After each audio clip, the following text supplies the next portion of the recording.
Welcome to the Digging Deep ATVMX Podcast with your host, hailing from Kokona, Wisconsin, riding a CST Tires SSI decals traveling back Yamaha YFC 450R, four-time ATV Motocross National Champion, number 25, Cody Jensen.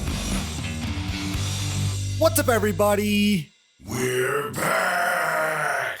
Welcome to the latest edition of the Digging Deep ATVMX Podcast, episode 172 of the Digging Deep ATVMX Podcast, presented by our title sponsor, CST Tires, in stock and available for purchase today at shop.csttires.com. I'm your host, Cody Jansen, saying hello to our more than 296,000 monthly Digging Deep listeners in 141 countries in which you are listening, and this is our 2026 Digging Deep ATV Motocross season preview show. The boys are back. Billy Cottage and Brian Jenkins return for a brand new season as we talk shop and look ahead to the races. And spoiler alert, we break some news in this one. By the end, you'll be informed, fired up, and ready for this weekend's season opener at Deckers. So let's waste no time, but quickly start things off by shouting out our incredible partners. CST Tires, go to shop.csttires.com today.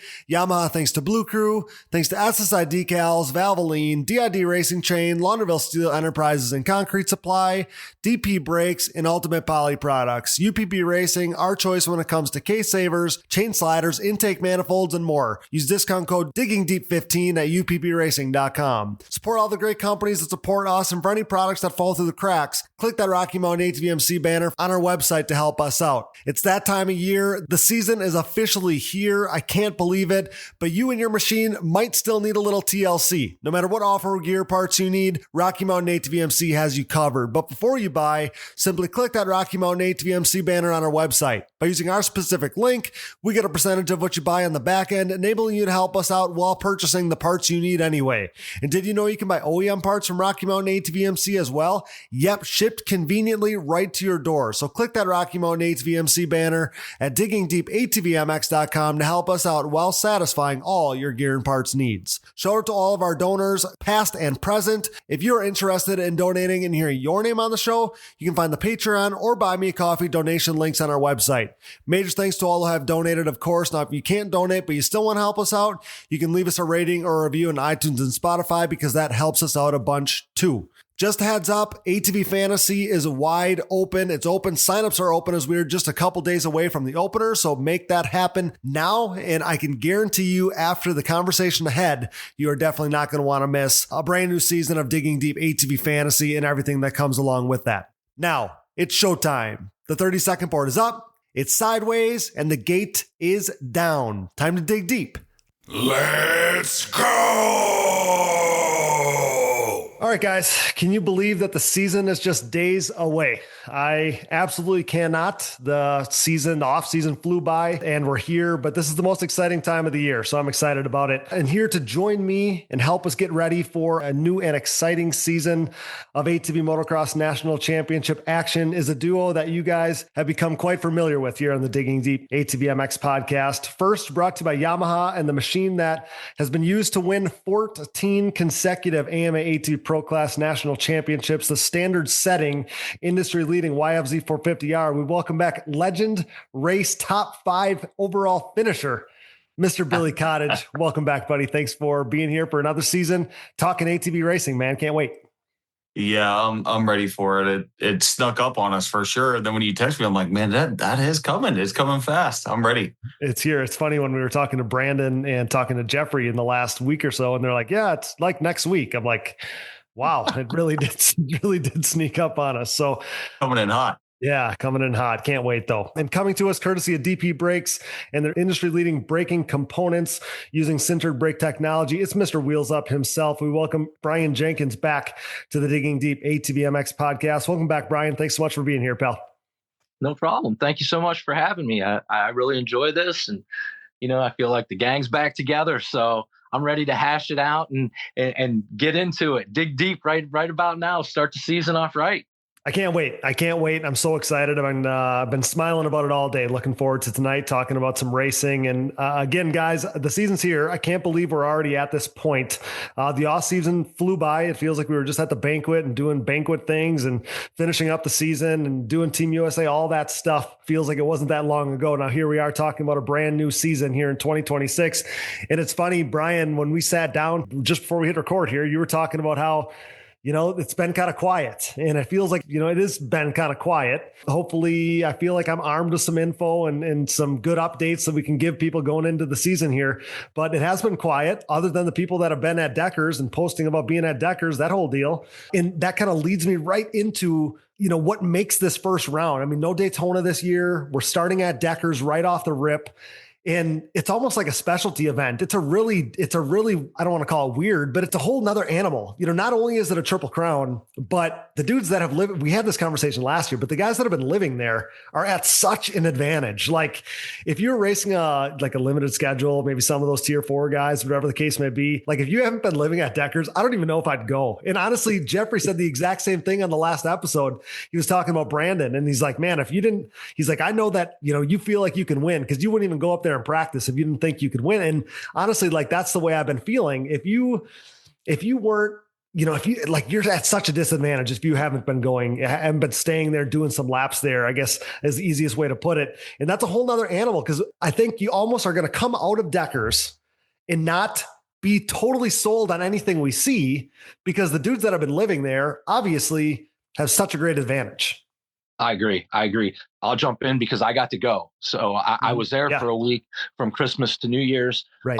And I can tell you this. So just being there myself and getting, or being able to ride and go out on that track and pound out some laps and have, 7 days there, I think I had, and the weather was beautiful. I think there was 2 days, 3 days, maybe that it was cold and whatnot, but I can tell you this. So from watching or being there and seeing the people ride in person and watching them and just watching their style and how they were riding, and now watching the videos progress from then until now, the same people that have been there, it blows my mind that they've ironed it out. They're so smooth. It's like a home track advantage, like you're saying. The people that are there, I mean, I totally get it. They're in shape. They've been riding.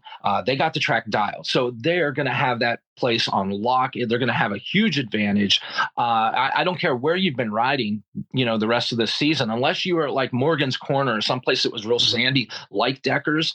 I'm going to say they have a huge advantage. So you're 100% right. I mean, across the board too, in all the classes, I feel like just from, and anybody else that's watched that and seen the progression from so many of the young kids, I think that they're definitely going to surprise some people. And going into then the second or our first actual round, it's still going to have that excitement and that like, okay, here we go, because Deckers is kind of like, give me to those people. It's an outlier. It's an outlier for sure. And you're exactly right. I mean, we'll obviously, primarily talk about the pro class in this episode. Yeah. This is points only for the pros at this first race. That being said, we have seen some cool videos, some little dudes jumping some big stuff at Deckers. That's been pretty fun to see. Yes, going real big.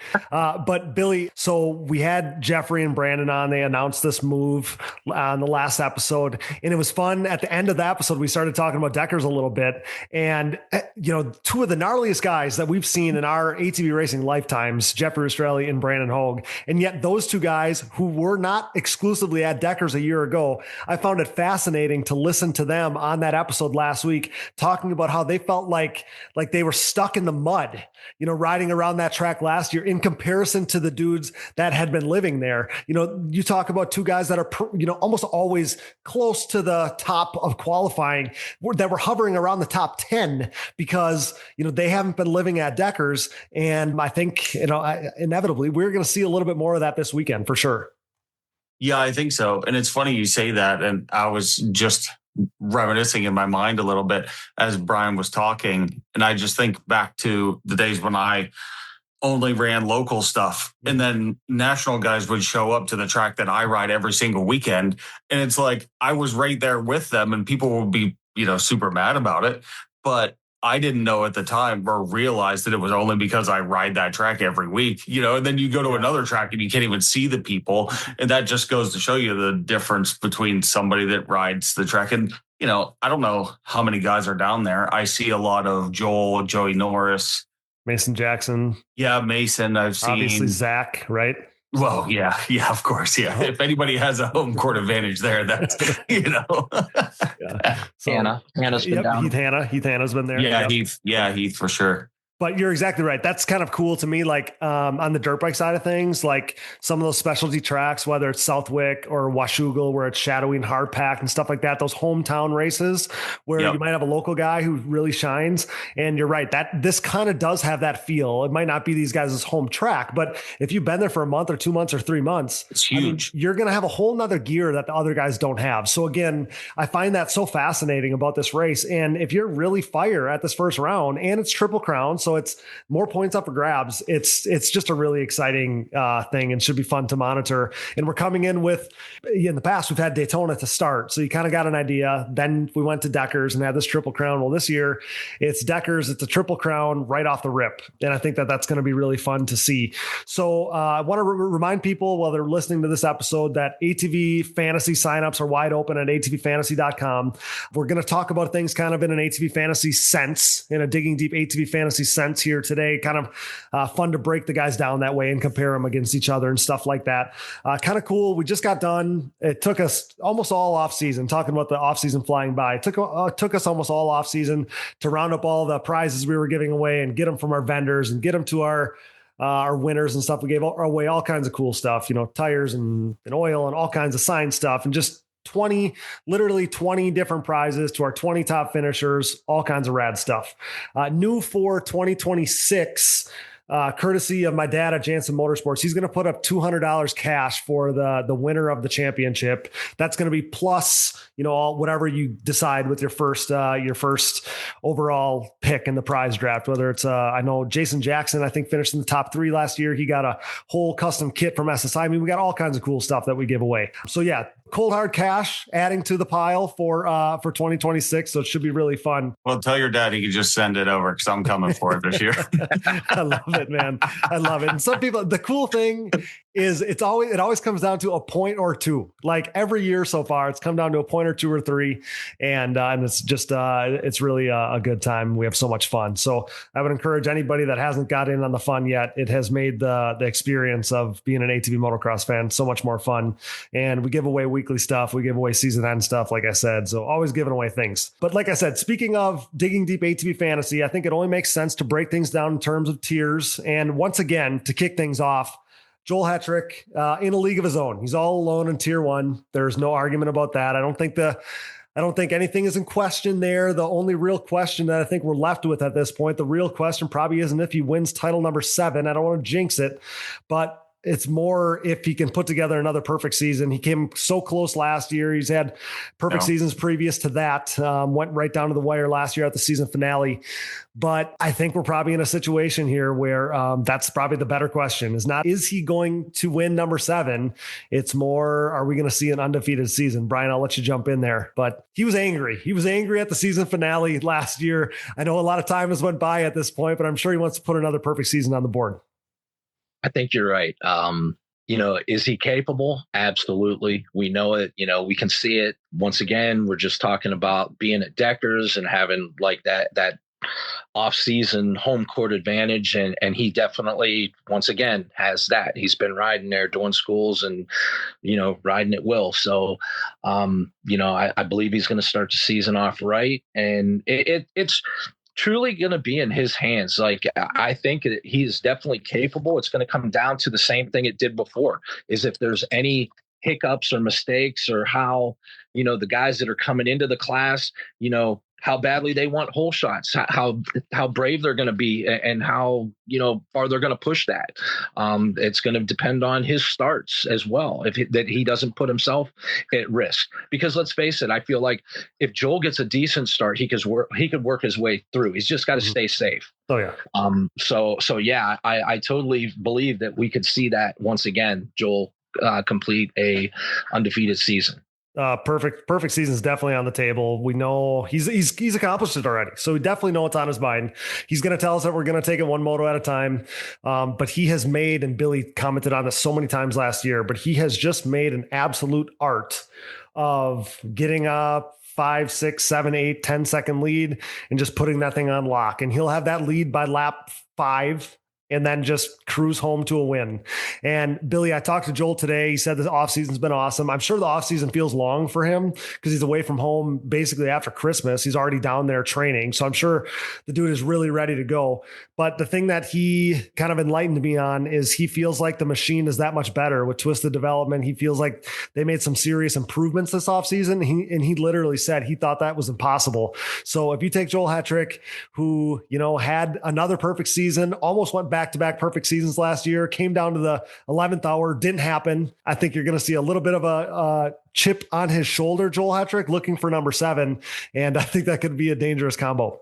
Yeah, I think with the bike being better and the perfect season ending ride at Briarcliff. And then I know he was really fired up after Quad Cross. He was pretty upset about it. He actually told me that he wants to go back to that track. He wished they were going back because he wants to have the right setup and go over there. I'm like, everybody knows, dude, you guys, but that's just how he is. He doesn't want to go to a hard pack track and it'd be easier. He wants to prove it, and he's going to again, I'm sure. Mm-hmm. Yes, I agree 100%. And I think that, and we've talked about this on shows already, but I feel like if he doesn't crash in that, that first moto and have the whole day change for everybody because of that, we lock down the win there, and it's never even a conversation. And Team USA still never lost any of these things and whatever. But yeah, I feel like that also is probably on his mind and wanting to go back. Chad echoed the same thing on the show. He wanted to go back and get the setup right and have another chance at it. This is the other thing that I think is worth mentioning about Joel. He's getting danger. Like, we know the two things that are very much on his radar and on his mind. His two goals that are left that he has not accomplished yet are to surpass the, number of titles. He wants, to get number 7, then get number 8 to tie it, and then get number 9. We know that is very much on his radar. That's his goal. His other goal is 100 wins. And if he puts together the 2 championships here to get to 8, he's already almost going to be to that triple digit number 100 that we know that his goal is. And he's going to be locked in. Put it that way. He's going to be locked in as could be. Instead of just being late in his career and still winning a lot and whatever, he's locked in on these goals that he absolutely wants to nail. And I think that that's going to make him continue to be lethal as long as he's racing an ATV. Like, I don't think we're never going to see Joel just, in the late stages of his career on the back 9, fighting for race wins and fighting for podiums. I think as long as he's racing, I think he's going to be the most dominant force we've ever seen. Yeah, I can't disagree with that. It's hard to picture him fading. I mean, I guess it was kind of the same as Chad. Mm-hmm. You know what I mean? Chad pretty much fought for wins until the end. And I think that was the perfect time for Chad to get out. He had fun. I think that last season was a cool farewell for him. And I kind of see Joel doing the same type of thing. But Brian, I mean, we're going to have to see one of these other guys. And that's the next thing we're going to talk about is the guys that are going to look to contend for, podiums and potential moto wins and race wins and maybe a title someday. But we're going to have to see one of these guys step up and really challenge Joel, because otherwise it's going to be, at least at the front, we're going to have a great class to watch, but at least at the front, it's going to be a one-man show unless somebody really steps up. I agree with you there. And it's kind of exciting because I at least in my mind, I'm sitting back thinking, okay, who's it going to be? We've watched different people at different times throw their hat in that ring. And so we've seen Brandon at different times, even going to Briarcliff the one year, Brandon was leading Joel and pulling away from Joel. Mm-hmm. And I don't know, half of the race there that one year. And then he had to lead the other moto as well. And I figured, well, he's got the fire lit now. Maybe he's going to hold on to it. And he had that little, step out in the turn that put him off the bike, and then he had to struggle back up from, I don't know, 5th or 6th, but he was one of the guys there. Bryce Ford has been another guy that has been, leading races and been in front of Joel, and then stayed right there on Joel at a few different races. I'm not saying every round, and whether Joel was managing or Joel was still like trying to charge and get that comfortable gap that we're used to seeing, he wasn't doing that, whether it was his will to do or not do that at that time. But we've seen a couple different people keep Joel in check, so to speak. And I'm excited because, some of the young guys that are coming up are like Mason Jackson. He's another one that, he has excellent potential. Joey Norris, Arnault. I mean, there's a bunch of young kids coming up through that I'm excited for them to show what they have and what their drive is and what the potential could be on any given day or weekend. But, it's one of those things that somebody's going to have to take the reins. Somebody's going to have to grab on and go for it. And it's going to be exciting to see who that is this year, or if there's multiple people this year that they try to start working together to try and, slipstream on Joel, so to speak, or, try to leapfrog and just keep him in check to keep the races interesting. I mean, I don't know what the strategy would be, but if there's something that can be done, it's going to be exciting to see who steps up and decides to be that person. Because look, we all know, with Chad and Jeffrey and Nick, some guys stepping away. So there's some openings there. Yeah, you're hitting the nail on the head. And as we talk about the challengers to Joel, some of that is coming into focus. You talked about losing Chad. He stepped away. Jeffrey stepped away. Nick stepped away. And this, guys, as we start to talk about the challengers, talk about tier 2, I'm going to drop a bombshell on you because there's been a lot of rumors this offseason, but there's one more guy getting added to that list. Talked to Bryce Ford today, and he informed us, we've been informed here at Digging Deep, that he's officially going to hang up his boots. That's what he told me today. I'm like nervous sweating almost. Wow. He said, definitely take me out of your fantasy game. I've decided to hang up my boots and work for the family business. So guys, that was a big one. Yeah, that's huge. It's huge. It's huge. I don't want to be dramatic, but that changes everything when you look at this class. I mean, he was Joel's biggest challenger. He's been a winner, overall winner at multiple times in his career. That's something he's done. A 31-time podium finisher. So when you talk about a guy in recent years that has been the clear-cut number 2 guy, is walking away in a very mature move for his life, right? A newly married guy, both families got awesome things going on. I mean, the world is at his fingertips. Right. But he was our biggest challenger, and Bryce Ford, he makes it official to Digging Deep that he's not going to line up. Now, let me also say that I didn't put tons of stock into the rumors, to be honest with you, because we've heard these rumors every year. We've heard these rumors every year. And Bryce's camp has told me as the season started to unfold that, hey man, like a week before Daytona, I wasn't racing, so that's why I didn't put a ton of stock in this. And I will still say, like, there's a flair for the dramatic that comes from Bryce Ford. Yeah. I still, like, as I'm reading this text, I'm like, it's so nonchalant. I'm like, maybe he's screwing with me. But what I can confirm, and I've been monitoring this for the last few weeks, he does not have a pro license for 2026. As we sit here on Wednesday before the opener, the dude doesn't have a pro license. Not that he could apply for one tomorrow and still get in, he would, but he does not have a pro license as we sit here on Wednesday night before the opener.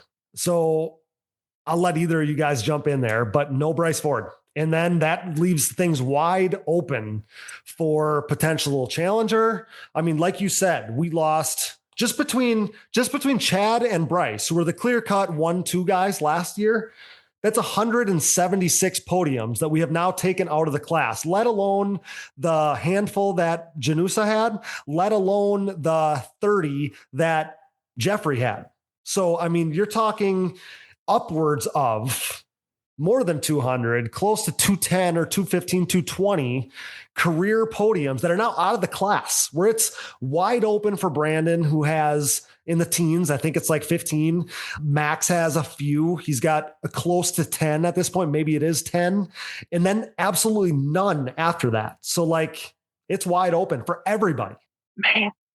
Well, I can say this. So I talked to Bryce at Briarcliff, and we had this exact conversation, which was what started making me feel nervous, that he said those exact same words about, you know, being the colorful person that Bryce is. You know, he was animated about, you know, certain things that he wanted to take over the family business and, you know, do it while he was still in good health type of thing. And it was smart. You know, he was planning to get married and everything was falling into place. And I totally understand. I was hoping that he wouldn't step away yet. I was hoping that he would, you know, come back and give it another go for at least one more year. I felt like, you know, he could definitely come out and have fun because he's such a huge personality, great character, and you know, his presence for the sport is really good with the kids and his channels and what he does,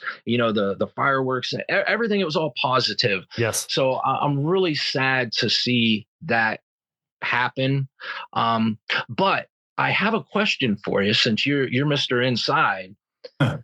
There's one person that we haven't said his name at all that was riding like flawless there for a while and starting to be a challenger. And we all know he has the speed, but what about Wesley? Has anybody heard anything about Wesley? He's got a license. He's going to race a limited schedule is what I'm told from people in and around his program. Okay. I don't think we're going to see him at Deckers. I would doubt. That's just my gut feeling. Okay. And just, like I said, coming from people in and around his program, I don't know that we'll see him at Deckers, but I know he's been riding, like he rode last week, but he's definitely in for a limited schedule. And he has a license as we sit here right now. Yes. Okay. The other thing, Billy, and we haven't got your 2 cents on Bryce. Yeah. We're going to leave him in the game. He could come back and show up at one of these things and then race it out. Like I'm not taking him out of the game for sure.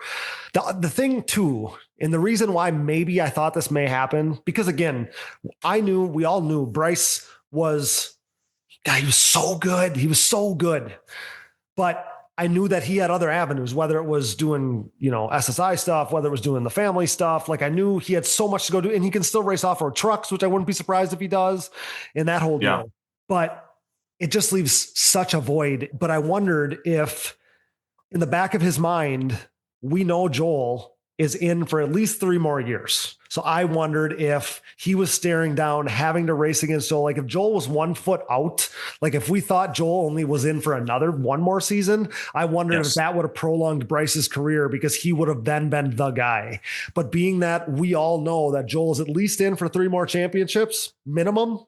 Yeah. And like for the last few years, I've already been thinking this. I wondered if that was going to be part of Bryce's decision. Maybe it was, maybe it wasn't, but my gut tells me it had something to do with it, whether they would even speak those words or not from the Ford camp. Yeah. No matter what, I'm sure it was in the back of his mind, as confident as he could be at certain rounds. No matter what, you know, you're thinking, you know, Joel's there. Something could happen, and it could, but could sometimes doesn't, you know, come to fruition. So, you know, you're always thinking that if Joel said, you know, out of nowhere he was done, I guarantee Bryce would be there on the line at Deckers. But, you know, like you said, and, you know, Brian said the same thing, is good for him. It's smart. You know, it's hard to get out of the sport, as we all know. But sometimes it's for the better, especially, you know, taking it as serious as those guys do. It's better to, you know, stay healthy and focus on your future. So good for him. I'm happy. I'm happy for him. I'm bummed he won't be at the races anymore. But man, that makes the podium. As you're saying that, I'm just going over everything in my head now, my podium, what I'm thinking, and that mixes it up a lot. It does, for sure. So you're right. Again, I want to reiterate, it's such a mature and good decision for very much so. Yeah. I hate it for our sport, and I hate it for us as fans. And I hate it, like Brian said, for all the positivity, the fun personality, all the things that they do and he did for the sport. He's just an awesome character, an awesome rider, an awesome dude. Yes. And I love the family, always have. Yes. Very true. Hate to lose them, but you can't knock the decision whatsoever. There's so much though that then this breaks wide open for me, because now our tier 2 riders, Bryce Ford being the P1 guy in that group. The other two that we have in there right now to start the year are Brandon Hogue, of course, the other guy who's finished on the podium a multitude of times, along with Max Lindquist. So in theory, that's the least guys that are going to assume as we go into the season here, the P2 and P3 spots. And we can get your guys' thoughts on the Hogue to Rastrelli Racing deal and listening to those guys talk about that. Those guys, talking with them last week on the last episode, they think maybe not at Deckers, right? Because they know that Joel has been there and whatever, but they think that wins should be on the table for that group. The other thing with Max in this group too, I think it's going to be highly competitive between those two guys. Now it's clearly going to be, as we just compare those two, that's definitely, again, I don't want to speak in absolutes. There are going to be other challengers. I think that Mason Jackson's going to be a dog. But those two guys are, again, because they've done it, those are the P2, P3 guys. That's going to be a battle royale for that spot for the podium, in those two podium spots. Max Lindquist is going to come in all lubed up though too. He hasn't been maybe riding like at Deckers or whatever as much as some of these other, but he's been racing works. He's been winning works. He's been on an absolute tear. He told me today he never had an off season. He just kept riding and racing. The dude is all lubed up. And I think that that's going to be a really fun battle to watch. And I think, like I said, we're honing in on the guys that could potentially challenge Joel or potentially challenge for these podiums week in and week out, because those guys are going to be, top of the list. Yeah. I was just thinking out loud here, about what you're saying. And I think Mason is going to be a part of that group. I think that, for me, Max, I know Max has the speed, but for some reason, I don't feel like Max comes on at the beginning of the year. It takes him a little while to get rolling. I know he's been riding, and I don't know if that's per se the same style or intensity as what they're going to be doing, especially for the Triple Crown event. Yep. So I feel like I think I would lean towards Mason at this point, just because of he normally comes in with a little bit of drive, and he's right off the rip pushing to get finishes. So, but I agree with you. I'm excited because this opens up so much. I hate to see Bryce leave, but wow, that's going to give, I think, the other guys a reason to light a fire too, because there's so much more potential possibility for where they could end up. Starts are going to be crucial. Yes. The training, the intensity of what they can keep up and how long, and try and hold and establish those positions. There's going to be a lot in play. This first round is going to be very interesting to see who comes out. And I don't want to say that they're going to plant that flag in everybody's mind, but I think there's going to be some games that's going to be played, and it's going to be interesting to see, because that Triple Crown always comes into play too, with it being shorter races, higher intensity, faster times. So we're going to see who's actually in shape. And I think that that's going to play a big part. For sure. I just wonder, and you have the same thoughts I do, where Max seems to get better as the season goes on. Yes. And his starts aren't always like the greatest thing, especially earlier in the season for whatever reason. But I just wonder, again, we just lost Bryce. There is no Chad. There is no Jeffrey. There is no Janusa. And I would have to think that these guys, especially Brandon, especially Max, you look at all the rest of the class, it's all young guys. Not that they aren't young, but it's all young guys. Yeah. And I would think that they have to be sitting there thinking, this is my time to be the Bryce Ford, where it's, I want to be the clear-cut number 2 guy and challenge Joel. Like, that's in those guys, those two minds, I guarantee it. And Billy, I'll let you jump in there, but I guarantee that's what those two guys are thinking in their minds. And they want to challenge for wins. And again, Brandon and Jeffrey were both on that last episode saying as much, saying we have to get through Deckers. But after that, man, we think we should be winning. We think we should be challenging Joel.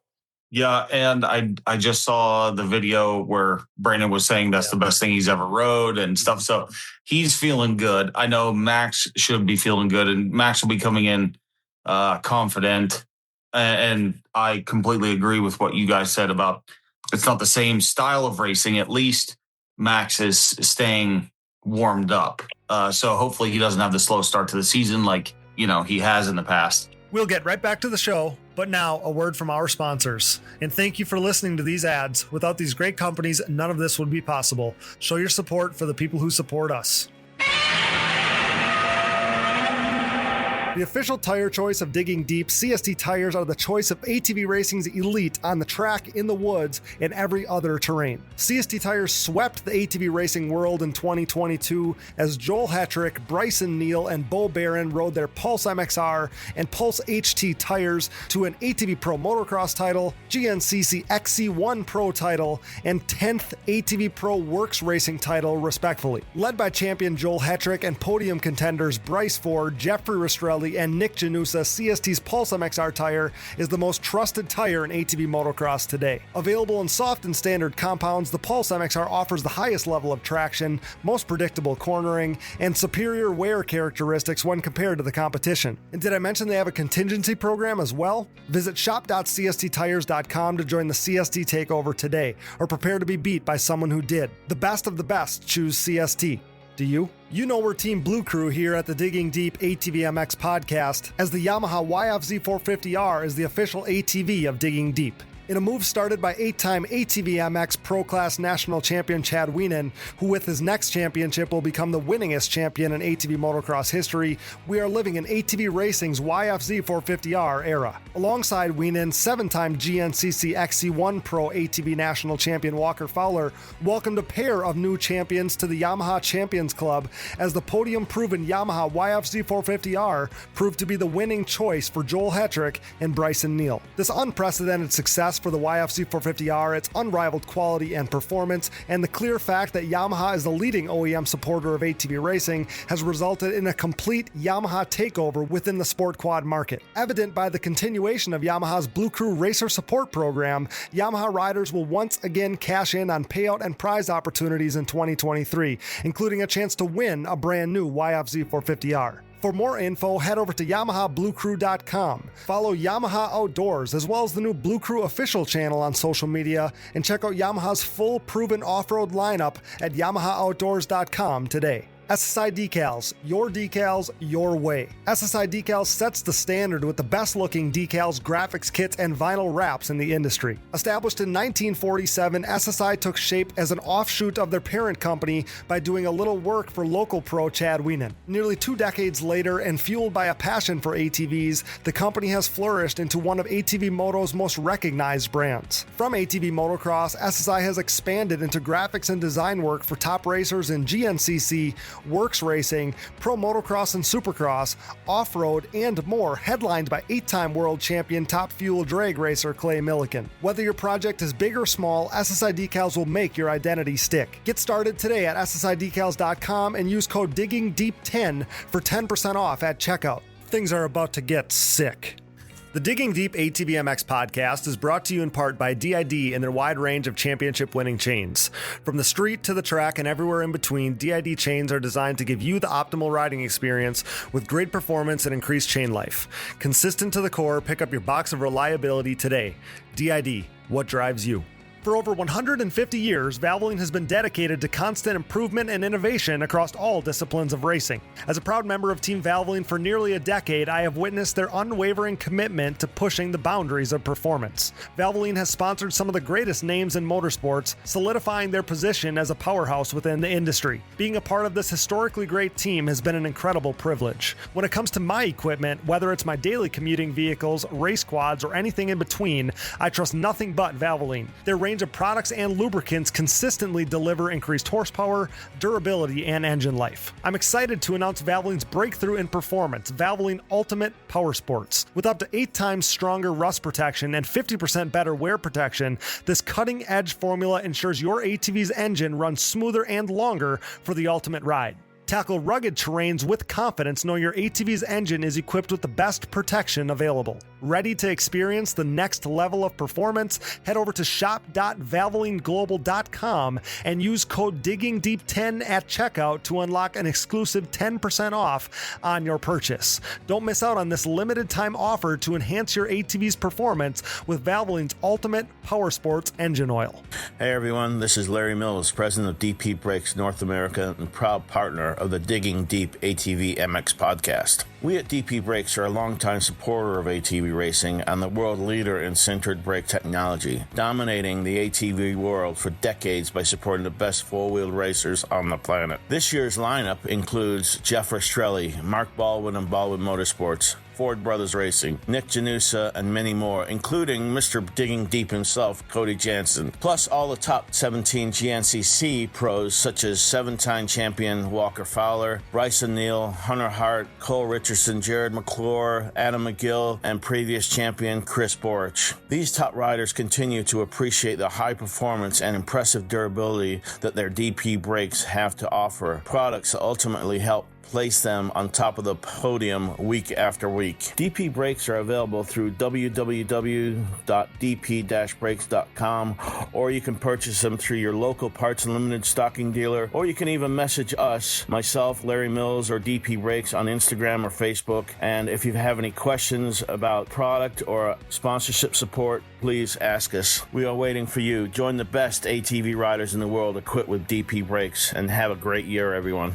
Headlined by the 4130 Chromoly, Launderville Steel and Concrete Supply is a full-service steel supplier of new and surplus steel, aluminum, and stainless steel products. This racing family-owned full metal service center and concrete product supplier comes with over 30 years of experience serving the entire United States from their central Midwest location. As the number one choice for nationwide shipments and with available next-day delivery in select areas, LSE has you covered near or far. 4130 is not just the chromoly tubing and plate used in the building of chassis for an array of motorsports applications, but it is also the name of the newest addition to the pro paddock with riders Jaden JJ Launderville and Max Lindquist, introducing the new 4130 Motorsports team. Launderville Steel offers a large selection of material for any project, including their concrete division that can supply everything you need to complete your next business or personal project. For a quote or more info, visit laundervillesteel.com today or give them a call at 715-675-6193. That's 715-675-6193. With the desire to keep you in the race, Ultimate Poly Products offers the Ultimate Protection Collection of case savers, chain sliders, intake manifolds, and more. Founded on quality in 1998, this family-owned and operated business produces products created by racers for racers. These industry-leading products are proudly made and manufactured in the USA, with their case savers being made of the highest quality American-made polyurethane on the market and designed to completely conform to your engine case to help prevent case damage from a thrown chain, because no one wants to be a spectator on race day. Join top pro riders like Bryson Neal, Walker Fowler, John Glotta Jr., Adam McGill, Cole Richardson, and more by using UPP Racing products. Use discount code DIGGINGDEEP15 at uppracing.com to save on your next order. Ultimate Poly Products, made to last longer so you can ride more. Thanks for listening, and remember to support our partners. Now back to the show. Two people we haven't talked about. I do agree those are definitely podium contenders. We talked about Mason Jackson a little bit. Sprint at Deckers, I got to think Zach is going to be there. Because with how he rode at Briarcliff, he was coming in hot and his home track. And I feel really good about that. But also, we never talked about what's up with Kevin. Kevin's not coming back. Okay, I didn't think so. Europe. He's in Europe, and I think, we talked about it on a few of these episodes and talked kind of during Quad Cross of Nations time. They got this new European championship. Yes. Yep. I think, that's the series or one of the series he's going after. I think he would be the favorite probably for that. Agreed. Yeah. So I hate to lose him too. He was, I know. Such an awesome addition to this class over here. He looks so good at the end of the year too. Man, I know. I hate to lose him, but we have no Kevin. Maybe he could make a cameo appearance at some point, but no Kevin. But okay, so I want to transition because now we've started to edge into this next group of guys. So our tier 3 in the game: Mason Jackson, Zach Decker, Joey Norris. We have Wesley Wolf in this grouping as well. But like I said, I don't know that Wesley is going to be at this first race. So this is the most exciting tier for me, especially at this first race at Deckers, because Mason Jackson, Zach Decker, Joey Norris, all staying at Deckers, all spinning daily laps there, having probably rode a bunch of laps together, all knowing exactly where they're at. I think that this is going to be the most competitive tier, the most competitive grouping at this first race. I think it's going to be awesome to watch. So we already talked about the fact that just based on merit and what they've done previously, Max Lindquist and Brandon Hogue come in assuming the P2 and P3 spots just in our minds, not necessarily what we're going to see at this first race. But I think that, like you guys said, and I think we all hinted at it so far, I think Mason is going to become a podium regular here in 2026. I think that he is going to be the guy, and it's probably not going out on a limb to say this. He would be the next guy in line, but he's going to be the guy. He's never finished on the podium before, not overall, but it's time for him. The seas are kind of parting for him at just the right time. I think he's going to be a major challenger and a major, he's going to be a thorn in the guy's sides. Those other two guys in front of him battling for podiums. I think he's going to be very much that guy. I think in his mind, he's ready for it. I think he's been getting the starts that he needs for it. And last year he shined in such a huge way at the Triple Crown specifically. He got good hole shots. He stayed up front. That sprint speed is awesome to see. So like I said, we've predicted podiums for him before on these shows last year, dating back to last year, but I think it's finally time. I think we're definitely going to see him, never podium before, but he's primed for it, whether we see it at this first race or not, but he's definitely going to be a guy that we're going to see on the podium here in 2026. And guys, this is going to be my hot take for the episode, but I'm going to tell you that I wouldn't be surprised if two of these guys jump the tier 2 guys for the overall here at Deckers. I would not be surprised if we're looking at a podium of, guys that are staying at Deckers. If we're looking at a podium of Joel, Mason, and Zach or something like that. I really, really, really believe that that's what we could end up seeing. Because again, listening to Jeffrey and Brandon last week, I found that so fascinating for both of them to be like, we just need to get through the race. Brandon straight up said, I just know I need to get through that one. And that is definitely not what, how Mason Jackson and Zach Decker and Joey Norris are looking at this race. They're looking at it, licking their chops. Like, I've done a million laps here all winter long. There is no better place on earth for that opener to be if you're those guys than right at Deckers. So get a couple good starts, and I really think we're for sure going to see one of those guys on the podium, if not two. And for my money, it's Mason Jackson and Zach Decker. Okay, I'm playing things through my mind here, and I'm going to say this. Billy brought it up. You started touching on it. Okay, I'm going to go back in the memory banks and say, Zach Decker has been very successful coming up through, in the Pro-Am, the 250 class. He set himself apart from a lot of good people, good riders. When he was healthy, he was, laying down laps. He was getting faster, had flair. He had it all going, and then he got hurt there at Gatorback, and that set him back a little bit, unfortunately. But then we've seen him bounce back, and he almost is his own worst enemy. Because you remember at Pleasure Valley, he had that just crazy hole shot wreck that I can't even believe he got up, and he came from like dead last and charged all the way to the front. And was I think he was hounding Chad. He blew by Chad. He pulled the paint off Chad's bike. He passed him. I was gonna say, I thought he passed him at one point, and he was moving so fast. And then he did good, like Billy had mentioned at Briarcliff.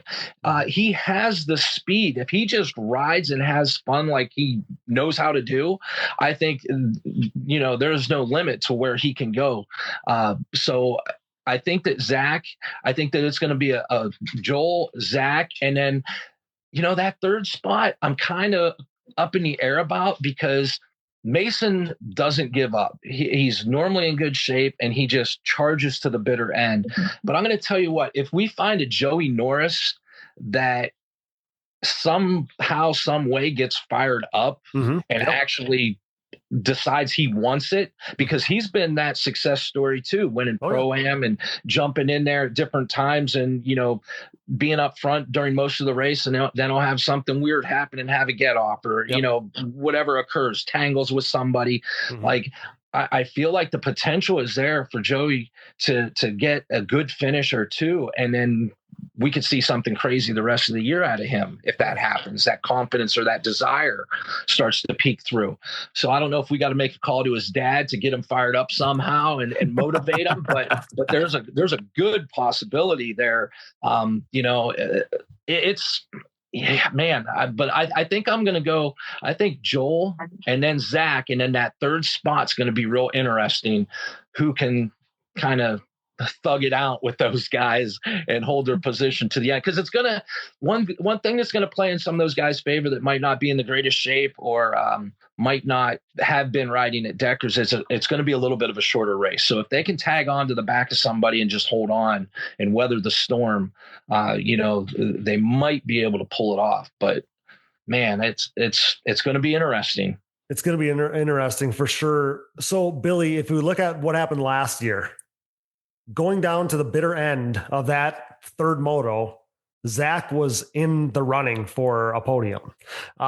It was late in that third moto where, we kind of lost that chance, but he went into the final moto being in podium position.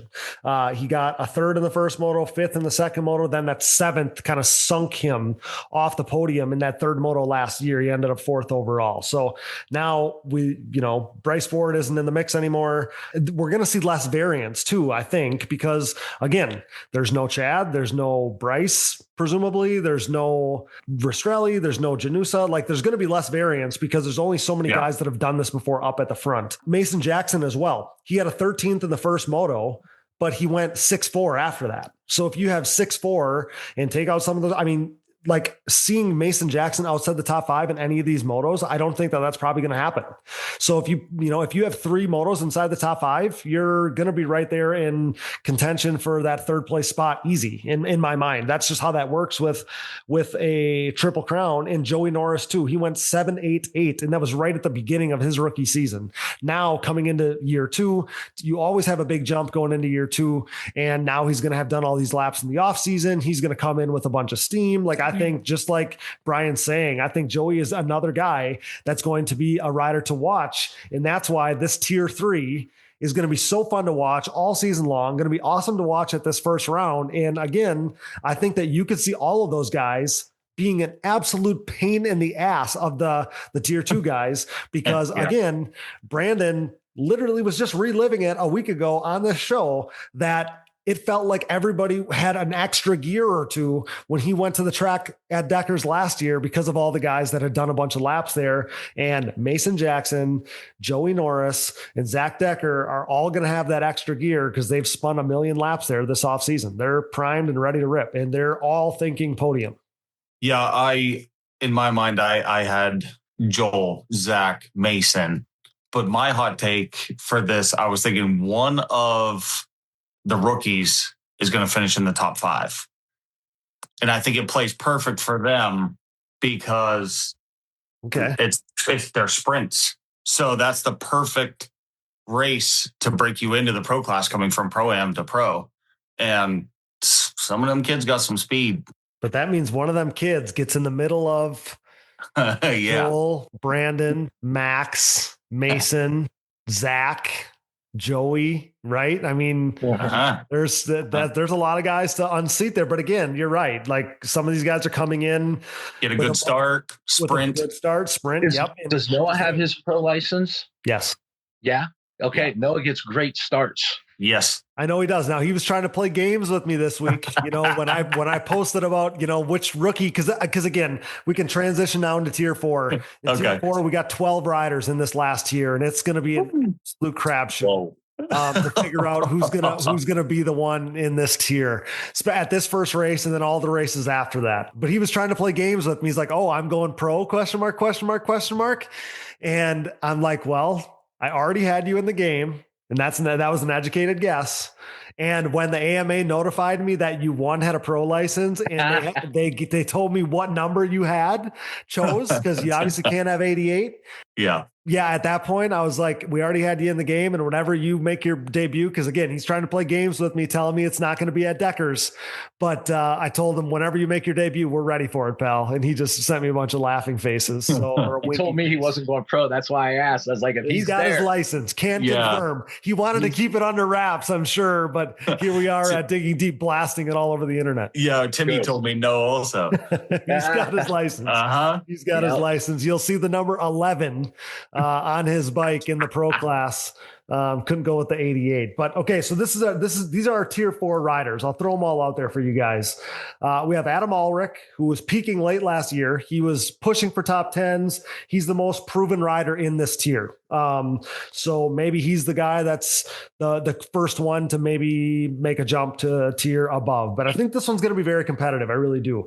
Marshall Smith, he's in this tier as well. He said that last year was going to be his last year in the pro class, but enough people said they love watching him. They want to see him back out there, all these things. So he's going to give it one more go. He's pushing 50 years old. He's going to give it one more go in the pro class. This is going to be his final season in the pro class here in 2026. We got John Glada in there as well, who has shined in a major way when we've seen him at the motocross races before. He's been an absolute sleeper. Like almost every time he's raced and showed up for these things, he's won the 4th tier. So like he's almost in a league of his own where, I mean, he's just such a gnarly dude. GNCC guy. He's 3rd in GNCC points right now, but confirmed he is in for Deckers. He's just finishing his pro bike this week or his motocross bike this week, and he's going to be there and see how things go. And then I think I wouldn't be surprised if we see him at Etchikani as well. But he said he's very confident in the sandy conditions right now after good showings in the rough sandy rounds of GNCC so far and being 3rd in points. So he's ready to rip for Deckers. Damian Hubert, who is going to be obviously a pro rookie. He's the pro sport champion of a year ago. He had gotten hurt this offseason. Didn't think he was going to be in for Deckers, but he is in for Deckers. Can confirm. Talked to him today. He's in for Deckers. His obviously his riding time isn't what it would have been otherwise, but he is in for Deckers. He rode his race bike and is in. So Damian Hubert, the pro sport champ, is in for Deckers. Cale Deal is also making his move to the pro class. He is not in for Deckers. He'll be back for Etchikani. He said he's been doing some woods riding and stuff like that. But Cale Deal will be a rider to reckon with, a rookie in the pro class here this year. So he's in there. Heath Hanna, who I think is going to be a rider to watch in this 4th tier. I think he could be a sleepy good pick. I think he could be a force to be reckoned with, and there's definitely no quit in this guy. So, and he's been riding at Deckers. So specifically at this first round, I think he could really be a rider to watch. Brian already mentioned him, but he's an incoming pro class rookie. That's going to be a guy to watch in this class. We already mentioned him, Noah Arnold, the Pro-Am runner-up. He is, again, trying to play games with me. Don't know if he's racing this first race. But I wouldn't be surprised. If you're going pro, you're probably going to race it at the first race here, unless his goal is you can't race pro sport if you race the pro class. So maybe he does want to race pro sport and pro am and then eventually move to the pro class. That's what I did once upon a time. I had my pro license all year long, but didn't use it until the end of the year. So that is, there is a chance that that's the case too, but we'll be anxiously awaiting to see if we see the number 11 out there at the opening round here. Then the rest of the class, it gets a little dicey. Haven't talked about this. Tyler Marlin, I am told, is suspended from the AMA. So I don't think is going to be there at Deckers for the Motorama drama. So I don't think we're going to see Tyler Marlin suspended is what I'm told. Jaden Launderville is still in the game. He's out injured. We talked about that in the last episode. So prayers to JJ. I'd like to get him on one of these episodes to maybe even talk about the racing. That'd be fun to have JJ on here. And then I have Joe Chambers in the game and Aaron Salinas, riders we saw last year. In case we see them, not going to see them at Deckers, I don't think. Don't have license as of right now, but they're in the game just in case we see them. And then one last rider that I know has a license. I would assume we're going to see him at the first race. I talked to him late last year about this, but Juan Ondachu has his pro license, and I wouldn't be surprised if we're going to see him in the pro class. And if we do, I think he could be a rider to watch. He was really rounding a corner last year, late in the year, and where he comes from, Central America. I mean, those guys obviously ride, they're season is our off season. So I wouldn't be surprised if he comes in all lubed up and ready to rip. So a lot going on there in that fourth tier. You're going to have people picking every one of those guys. I think you're going to have some of those guys are going to finish in the top 10 this weekend. I wouldn't be surprised if we have some of those riders, maybe the rookies, finish in the top 10 of the season point standings. But it's tier 4 is always so fun. I mean, you have Adam Ulrich, who's a veteran of the pro class right now. You have John Glada, who is a force to be reckoned with every time he gets in there. Then these rookies, like I love watching the rookies because you never know exactly what to expect from them when they get in there. The beginning of the season is so fun for them because they haven't had their confidence shot yet from the pro class. So, yeah, it's going to be awesome to see. Can't wait to see how this plays out. And I think this whole class, man, is going to be really competitive. There's going to be no dudes just, stand alone in a battle of their own, as it always works out. But there's going to be battles throughout this entire class. It's going to be interesting because there's a big literal gap at that front to fill. Mm-hmm. So it's going to be wide open. All those guys that were there, now that's wide open space. So we're going to have to wait and see what the pecking order shows up to be and who claims it. So it's there for the taking. So we'll see who has the most one. A lot going on there in that fourth tier. And again, the rookies are where maybe there's the most upside, for those guys, because there are some of those guys, if they stick with it. I mean, the Pro-Am champ, Damian Hubert, the runner up, we know how fast Noah Arnold is. He took those championships down to the wire last year. I mean, those are guys that could end up being for sure top 5 pros, Leapers.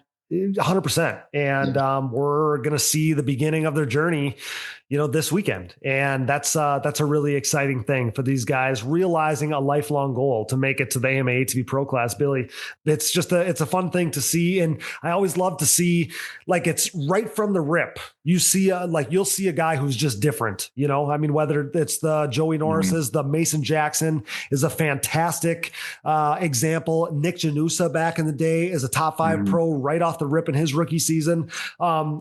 It's almost like right away you can tell a guy who just belongs, believes they belong, and shows they belong. And it's always fun to me to see which one of those guys it's going to be. Yeah, and sometimes there's multiple, but you could see it, like you said, almost immediately, just in how comfortable they feel going at that speed. And as you're talking, the whole time, all I'm thinking about is who I'm going to pick for Echekani now. John Glada. If he's there, John Glada. But I was debating between John Glada and if Wani is there. Wani. That's true. Oh yeah, you're right. That's hard. You know what I mean? That's the tough one for me in the sand. Because he pantsed everybody last year at Tomahawk. Oh my God. Yes. Yeah. That's when he really came into his own there. And, I've been watching him. I've been watching the videos of him. He's been riding. So, right. Yeah, that's my toss up there. I was already thinking ahead for the next one. All right, guys. So we've had this conversation. We've been talking about this for an hour now at this point. So, So give me, as we sit here Wednesday night, it'll inevitably change in the next few days, but fantasy team, I'll give you a second to think about it, because I've been thinking about this. I didn't write this down coming into the episode because I would have told you I didn't know exactly what I was going to decide. But I know for a fact my tier 1 rider is a lock with Joel. We're good with Joel. Yeah. Joel's a lock. Yeah. My tier 2 guy, who I have already said, I think gets beat by the tier 3 guys. But I'm going to put Brandon Hogan there. The guys are coming into this round thinking that he is a rider that is going to contend for wins this year. So I'm going to put Brandon Hogue there, even though I love Max Lindquist. And that is almost a toss-up to me between those two guys. Tier 3 rider, again, I think it's going to come down to, I know Joey's going to be good. I don't know that we're going to see Wesley. But between Zach Decker and Mason Jackson, I think Zach Decker is going to be the guy there. We saw it last year. He looked so good. Especially if he can get out, and we know him and Joel have probably done 1 million laps together this offseason. If he can get out shadowing Joel, he is going to throw a toe strap on Joel and take off, I think, from the rest of the class. So I'm going to put Zach Decker as my tier 3 rider. And I just said it. I'm so torn on this though. Like, the rookies throw such a curveball for me because, I mean, maybe I'd want to go, I don't know if Noah's racing. Damian has proved that he's so good, but he's kind of coming in injured. I really think that Heath Hanna could be a really, really good sleeper pick. And then I don't know if we're going to see Wani or not. So again, there's so much up in the air, being that we haven't seen qualifying, and you have some time after qualifying to get these picks in. But as we sit here right now, my safest pick, because every time he's been in the class and I didn't pick him, I kicked myself for it. I'm going to say John Glada is my guy, because he's coming in feeling good, top 3 in GNCC points, feeling good about it. I'm going to say John Glada is my tier 4 pick. So Brian, I'll let you jump in there first and give me the outline of your, again, I get subject to change. Yeah. As we sit here on Wednesday, your fantasy team, tier 1, 2, 3, 4 for the opener at Deckers. So Brandon is team Rastrelli. Who's the mechanic over there? Do we know? Who's going to be Dave Porter? Dave Porter. Okay, then I'm going to have the same as you, I would say, then for Joel and then Brandon. Mm-hmm. I'm going to go with Zach. So now you're looking at Zach, Mason, Joey. And then Noah. Okay, I was just telling you. So tier 3 would be Zach, Mason, Joey, or Wesley. So you're going Zach. Home track. Home track. I got to see him ride, and what I seen in, December, January, I was already like, okay, Zach's feeling it. He's feeling good. He's comfortable. He was throwing some crazy whips, and I'm sure he's only gotten faster. So yeah. And then the last one, the Noah. Okay. Sounds good. And what about you, Billy?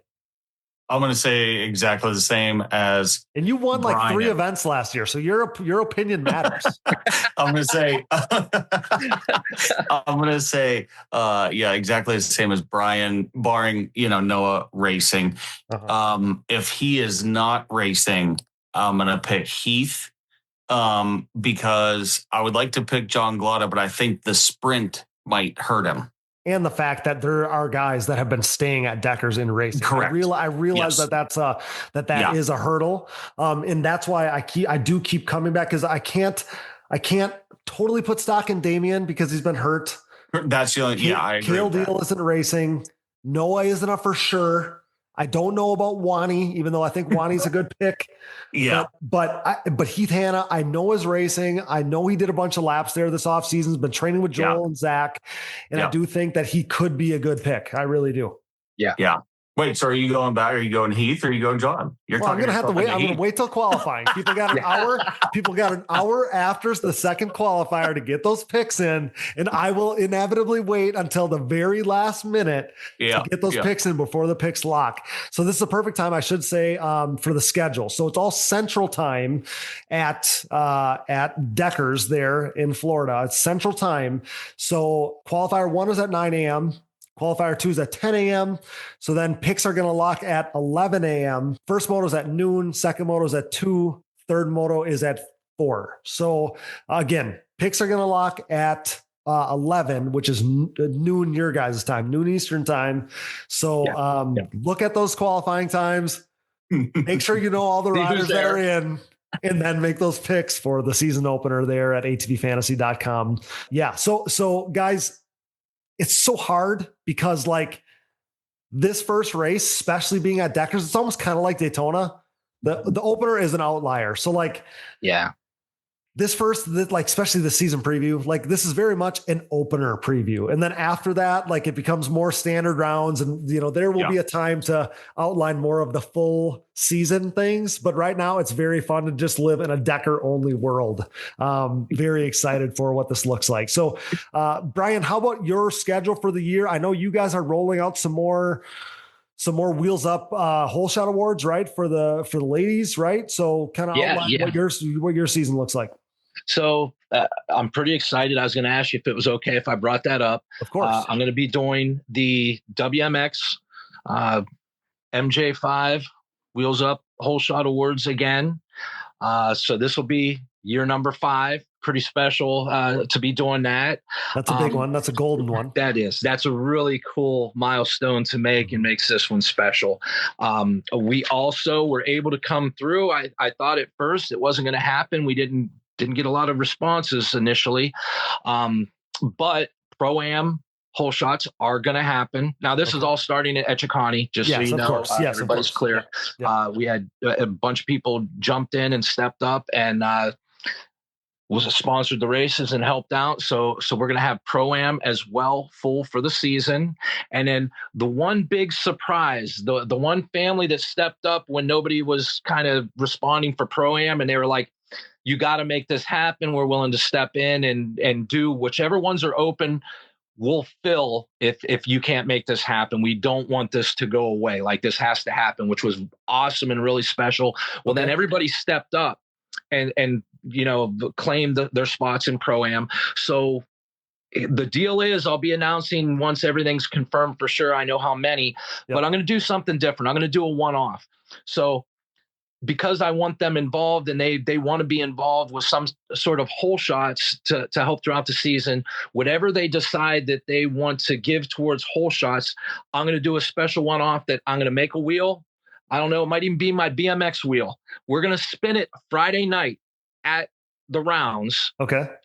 And whatever it lands on, it's going to be the adult amateur classes, since I know that the kids classes are covered with the deal with Jackson's and the team that they have there in place. Okay. So we're going to spin the wheel for the open adult classes, and whatever it lands on, we're going to have hole shots that weekend that'll end up being sponsored by this family. And I'll announce all that once I confirm it all and how many there's going to be. So adult amateur classes, right? Ever changing, to be decided at the races by the spinning of a wheel.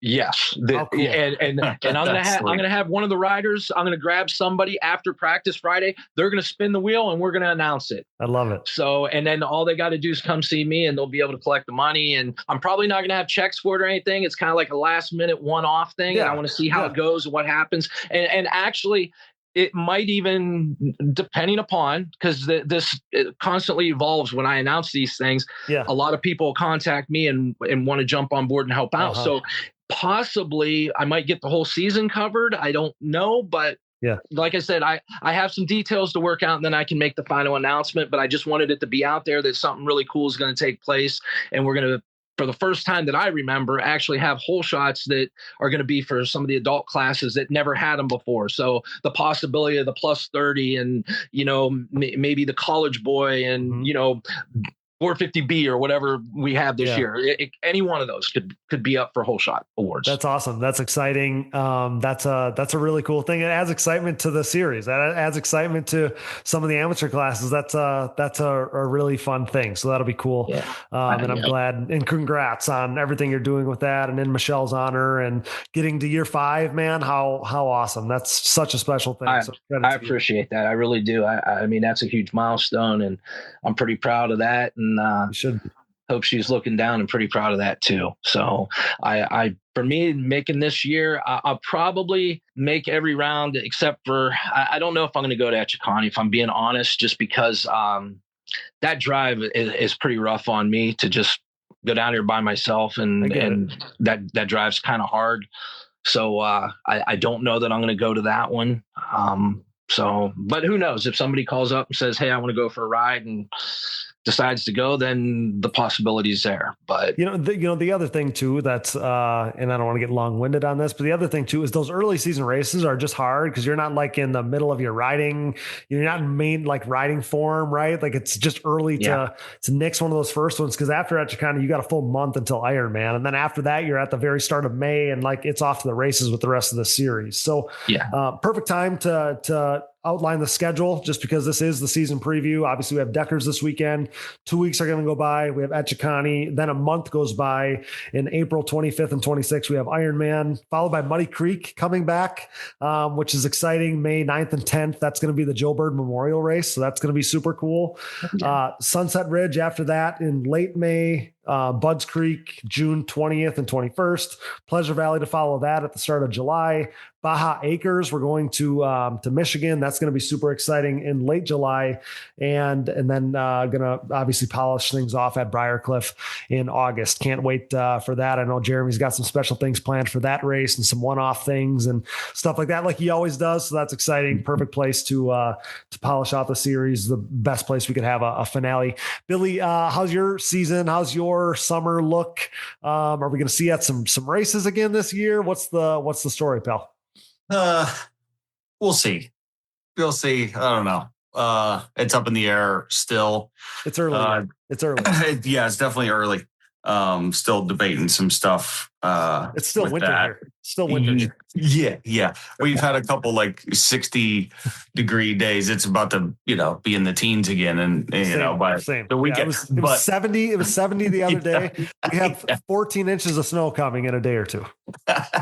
Sounds like us. But I'm going to put you on the spot. I've been talking about this. Yeah. Are we going to see you line up for the Vet Pro-Am Championship at Briarcliff? Well, it was probably part of like putting this thing together because I told Jeremy that they changed the rules. So we can't race 30 plus anymore.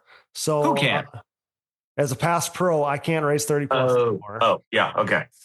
So when I didn't want to make a big deal about this. So at first I thought it looked like the rules changed. So I started to message him and be like, wait, I need somebody to clarify these rules to me. Then I saw again, I'm like, okay, I had a brain fade for a second. I'm like, okay, no, never mind. I can't race the 30 plus class anymore because it's AB. So as a past pro, you can't race an AB class. Yeah. And so then that got his mind, and I don't want to make a big deal. He's like, well, what are all the guys that could race this class? And I named all the guys, all the guys that have been in it, the past pros in the last couple of years, but more than a handful. And he's like, he comes back like a day later with, well, what if we have this, this Pro-Am vet, championship thing at Briarcliff. Yeah. So, I sent him the gift today of, screw it, I'm in. So, so I don't know how it'll all work if I'm announcing and trying to race that and whatever, but obviously if they have it, I'm not going to miss it. So I talked to him yesterday. Well, he texted me about the class, and I'm just like berating him with questions, and he's like, "Dude, I just thought about this 45 minutes ago. Like, hold on." Like, okay. I'm sitting at my desk at work, and he's messaging me about this, and I'm like, "Okay, so and so could race in, and so and so and so and so and so and so." I'm going down the list. And like I said, obviously, like I'm excited now because it's kind of something special, but now bringing it up on the show, like it'll bring everybody out of the woodworks to race this stupid thing. So I really don't want to have the fight for my life out there. Like, it's invitation only as of now. Is that right? Oh, is that right? Well, shoot. Yeah. Keep it under wraps. What's the stipulations for this? Because this is the first I'm hearing of it. Well, I'm told past pros, but no champions.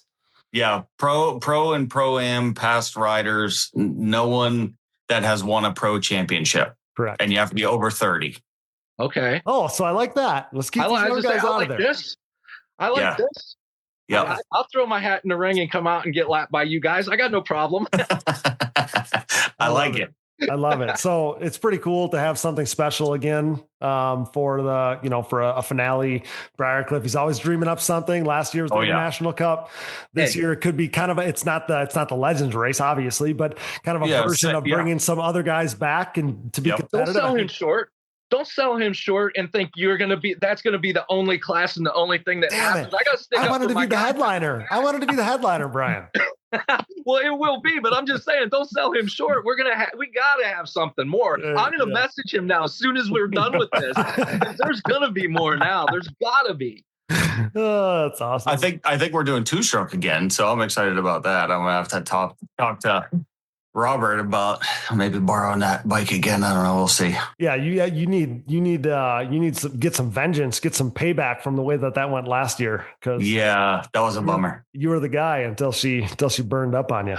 Yeah, not so good. Whatever happened. Yeah, she wasn't running good. Throttle cable or whatever it was. Yeah, that and then the 450 burned up in plus 25. I remember that because you looked like you were you were forcing that one too. So yes, we are getting you back for that race, Bill. You've already confirmed it. You're back for that one at least. So perfect. I love it. I just got to find, I got to get a bike. We'll see how that goes. You were about to say, I got to find a bike. I got to find something. Don't lie. I'll send you all kinds of bikes that I find if that's the case. Don't even be like that. Oh, I love it. Yeah, that's true. I know. I love it. Well, guys, I can't wait. I already feel like after this conversation, it's like we're already in mid-season form. You know, I'm so excited to go to the races. I actually think we talked educated about like how the class could go. I feel like I'm more well-informed just having this conversation about more of what we could possibly expect and things like that. So I'm excited about that. And I want to remind people again, atvfantasy.com, get signed up for ATV Fantasy, locks you in for the year. We give prizes away every week. We give big time prizes away at the end of the season. Going to be super exciting. And it is open. You know, you can enter anytime, but let's get you entered in before the opener so you can be in the running for your season ending points and win some prizes. I'm excited about that too. Get some fun stuff going on, man. It's awesome. I'm coming for you, Billy. Yeah, I need to get my stuff together because I feel like I would win rounds and then the next round I was like in the middle of the woods somewhere where I had no service and I couldn't pick people. Well, you were the only guy. You were the only guy to win multiple races, but then not be in the top 20 at the end of the year. So I can confirm that you did have a lot of variance going on there. But first or last, baby. Gonna be exciting. Well, guys, I can't thank you enough for being here. Again, so much fun. If you guys are down for it, we should plan to get back together next week and break down the races. I feel like that would only be right at this point. Yeah, I agree. I'm all for it. Awesome, guys. Well, again, thanks for your time. I appreciate it always so much. Appreciate you guys making yourselves available for me. And let's watch some racing go down, and we'll get back together next week and talk about it. Ready. Can't wait. Awesome, guys. That's a wrap on our preview show here on the Digging Deep ATVMX podcast. Thanks to Billy Cottage. Thanks to Brian Jenkins, courtesy of Yamaha and DP Brakes. Again, let's watch these guys duke it out, and we'll be back next week to discuss it all, break it all down here on the Digging Deep ATVMX podcast. Thanks so much, guys. Have a good night. Let's go racing. Sounds good. Thanks. Have a great night, fellas. See you guys. See ya. Man, did that feel good. So proud of the content that we are bringing to the ATV racing world. All that's left to do is go racing now, guys, and sign up for ATV Fantasy at atvfantasy.com. Of course, I don't know how you could forego fantasy after a conversation like that. So much fun. Huge thanks to Brian Jenkins and Billy Cottage for joining the show as this week's featured guests. Thanks to producer Dallas Jansen, my brother, for all his hard work. Thanks to my wife, Brooke. Thanks to AMA officials Joe Messina and Harv Whipple. And thanks to all of our donors. Thanks to all of our partners. CST Tires, go to shop.csttires.com today. Yamaha, thanks to Blue Crew. Thanks to SSI Decals, Valvoline, DID Racing Chain, Launderville Steel Enterprises and Concrete Supply, DP Brakes, and Ultimate Poly Products. UPB Racing, use discount code DiggingDeep15 at upbracing.com. Support all the brands that support our show, and don't forget to use those codes to save. Find it all on our website, and be sure to click that Rocky Mountain ATVMC banner for all your gear and parts needs and to help us out. And most of all, thanks to you guys for listening. Shop our Digging Deep merch at shop.diggingdeepatvmx.com. Find all things Digging Deep ATV Fantasy related at atvfantasy.com. Again, sign up now before the season opener, just days away, atvfantasy.com. Leave us a voicemail and we'll play it on the show, 920-569-3519. If you're looking for another easy way to help support us, you can visit our website and click the Patreon or buy me a coffee button. So this allows you to set up a one-time or monthly contribution to support our efforts. Follow the show on social media, Digging Deep ATVMX Podcast, and myself, Cody Jansen, for additional content, coverage, and more fun stuff as the 2026 season of ATV Motocross is officially here. You can find us on Apple Podcasts, Google Podcasts, Amazon Podcasts, Spotify, YouTube, and more. Wherever you find podcasts, you will find the Digging Deep ATVMX podcast. All episodes, additional podcast providers, sponsor links, and discount codes, show merchandise, fantasy info, and more can all be found on our website, diggingdeepatvmx.com. So check that out today. Be a friend, tell a friend. Please download, subscribe, rate, review, and share. And with that, for Brian Jenkins, Billy Cottage, Brooke Jansen, Dallas Jansen, and I'm your host, Cody Jansen. Thanks for listening to and making us the most listened to podcast in ATV racing, with more than 296,000 downloads last month in 141 total countries. Until next time, thanks for joining us in Digging Deep with the Stars of ATV Motocross.